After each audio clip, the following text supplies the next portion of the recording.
Bruin, 234, goes clear.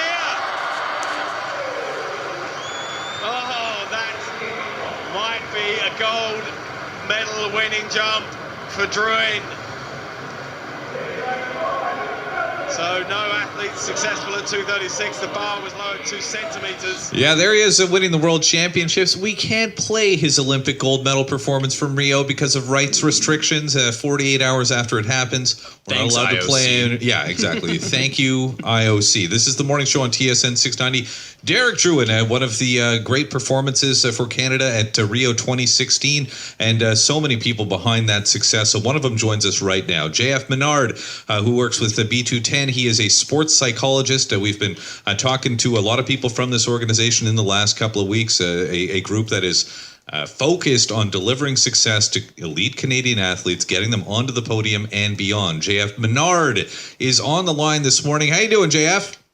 I'm doing well. How are you guys doing? I'm doing all right, man. And geez, 22 medals for Canada, and was it 3 golds? I know you were involved with Derek Drouin. You were involved with Damian Warner as well. How are you guys feeling as an organization at B210 about the way things went at Rio 2016?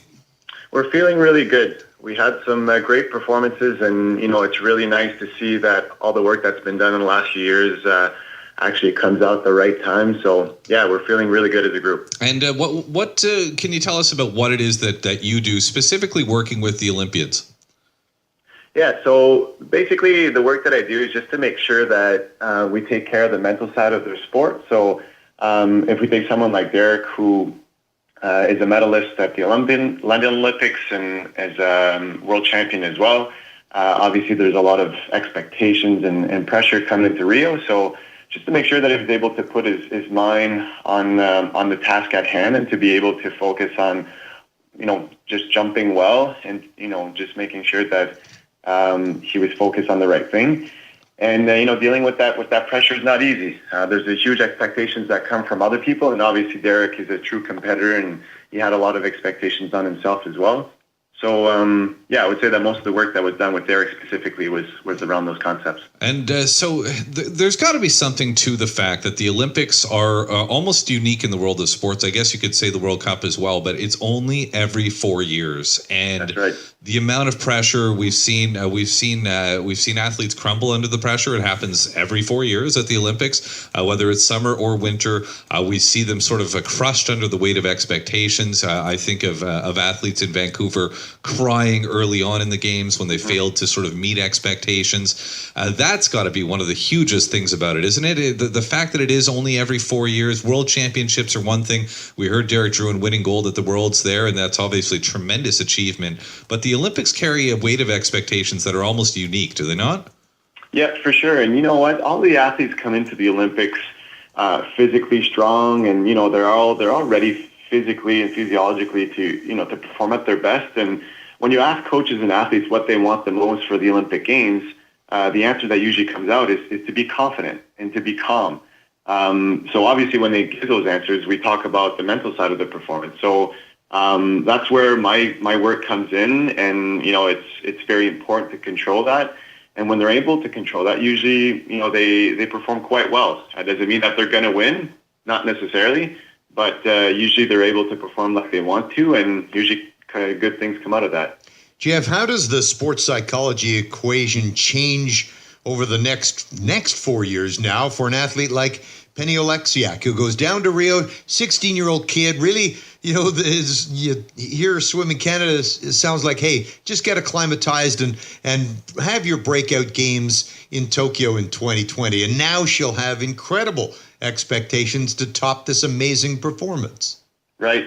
Well, you know what? Someone like that needs to really keep their mindset short term. So, there's no need of looking 4 years ahead as we speak. There's going to be so many competitions they'll have to do in the next year. So to keep it really short term, and I'm sure she'll have a really good team around her to make sure that happens. But when you keep that mentality short term and you have these short-term objectives that you want to accomplish, and you make sure that you improve year in and year out, next thing she'll know, she'll be at the Tokyo Olympics. So I don't think she needs to worry too much about 4 years ahead, and it's really to just take it year by year, and things should be fine. We're talking to JF Menard, who works with B210, part of a group that supports Canadian athletes who are looking to reach their potential, reach the podium, and reach the top of the sporting world. I did work with Derek Drouin, who was a gold medalist in the high jump. Damian Warner worked with him as well, who did so well in the decathlon here in the morning show on TSN 690. And when we're talking about it, and let's go back to Derek Drouin if we can for a second. You talked about Penny Oleksiak there a moment ago, in a very different place, who sort of just now arrived at the pinnacle, whereas Drouin has been there now for a while, and I would have to think wants to keep it going. But at the same time, at the end of a 4-year preparation for the Olympic Games and having succeeded and sort of met the goal that he achieved, I'm sure you need a break at the very least mentally and maybe physically as well. What's the best way to balance that? That's the sort of the need for a break and at the same time the need to sort of keep it moving and keep it going and keep progressing. Well, actually, when Derek and I had a meeting the day after his gold medal performance, and we started talking about the future a little bit, and I asked him, I said, so what's going on in the next month in your life? And he said, I'm not doing any training whatsoever. I'm going to Europe. I'm going to go on vacation. So, of course, they need to think of something else. They need to do something else. They just need to get their mind off their sport for a little while. And, I've always believed that you never know how much you love something until you don't have it anymore. So to take that break and to get away from your sport, at some point they want to come back. It's just natural because that's what they know. That's what they love. So, yeah, of course, you need that break afterwards. For some athletes, it's longer than others. But of course, when you dive into your sport for 4 years and you really focus so much for this one event, you need to disconnect and need to get away. But I'm sure it's easy working with winners like Dwayne. You get to go away, you come back, it's a lot of fun. But for someone who is disappointed at the Olympics, after that sort of break, when they come back, what's the first couple things that you work with to get them over that disappointing performance? We just come back to basics. We come back to where they are in the process, and that's really important to keep your focus on that and not think too much about, I underperform at the Olympics, so therefore I need to train a lot more. That's the common mistake that we kind of see. And a 4-year process is long, and you just got to keep going in the direction that you've been going. And obviously you pinpoint certain things maybe that didn't go so well at the Olympics and start focusing on that as well. But the common mistake that I see with a lot of athletes when things don't go well is they just want to restart everything and, clean slate. And it's not necessarily the case. It doesn't mean that you didn't perform optimally at the Olympic Games, that you're not doing great work.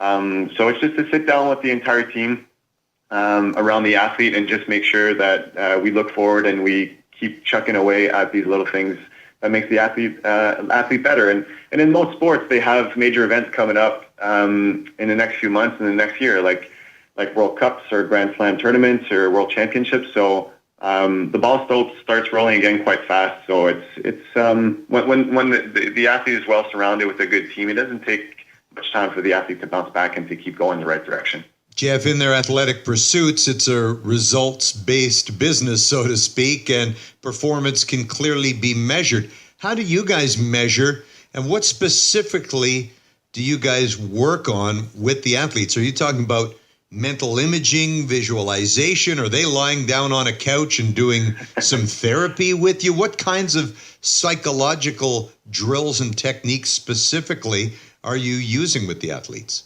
Yeah, so they don't lie down on a couch at my office. No, that's not my style. So the type of work that I do with them is basically just to make sure that they're stronger mentally in whatever they do. So the comparison that I do is if you take a strength conditioning coach that works with an athlete, they'll work with the athlete to make them stronger physically so they can be more resilient physically to their sporting demand.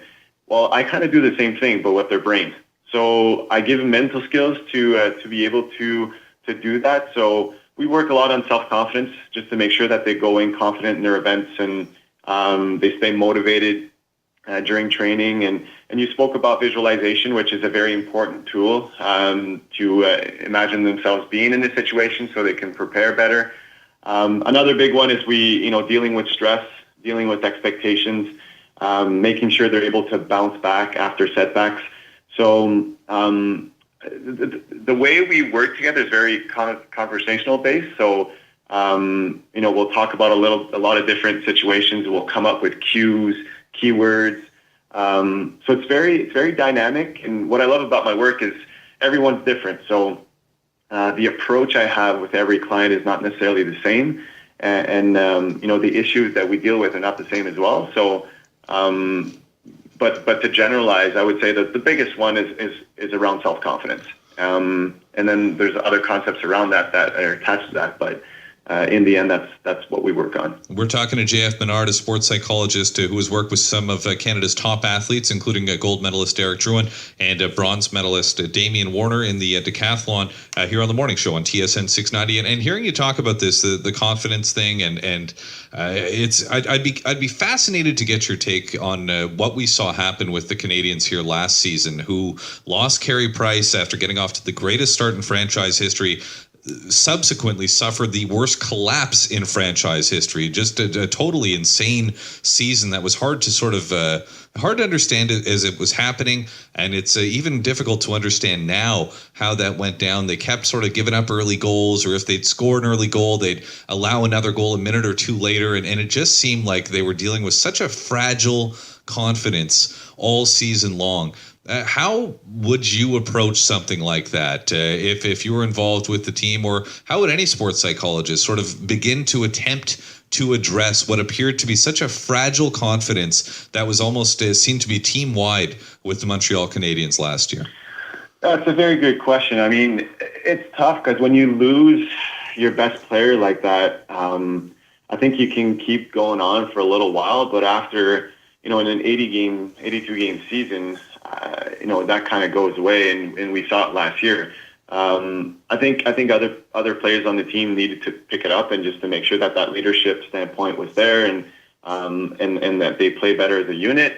But the fact that you don't have that backstopper behind you, that is going to be there every game and basically give you a chance to win every game, and he's not there. That's not easy to play in a situation like that from a confidence standpoint. And I would argue that if I'm the opposing team as well, when you're facing the Canadiens and Price is playing, that it's going to be tough to score and it's going to be tough to win. So I think the Canadiens were playing with self-confidence that was quite fragile, and the other teams were coming in with a tremendous amount of confidence knowing that he wasn't there. So it's kind of like a double whammy, which is not, it's too bad for the Canadiens. But, I think it's just a greght testament to demonstrate why Carey Price won MVP the year before. He was truly the leader of that team and the best player of that team. And I'm really interested to see what's going to happen this year. So if they bounce back and he plays very well, then we know how important that guy is for that team. It was a sprained MCL that knocked him out. He was 10-2-0 with a 2.06 goals against average and a .934 save percentage. And from that point onward, the Canadiens were hovering around an .895 save percentage. Very difficult to win when you're in a situation like that. He's now down to 218 pounds, they're saying.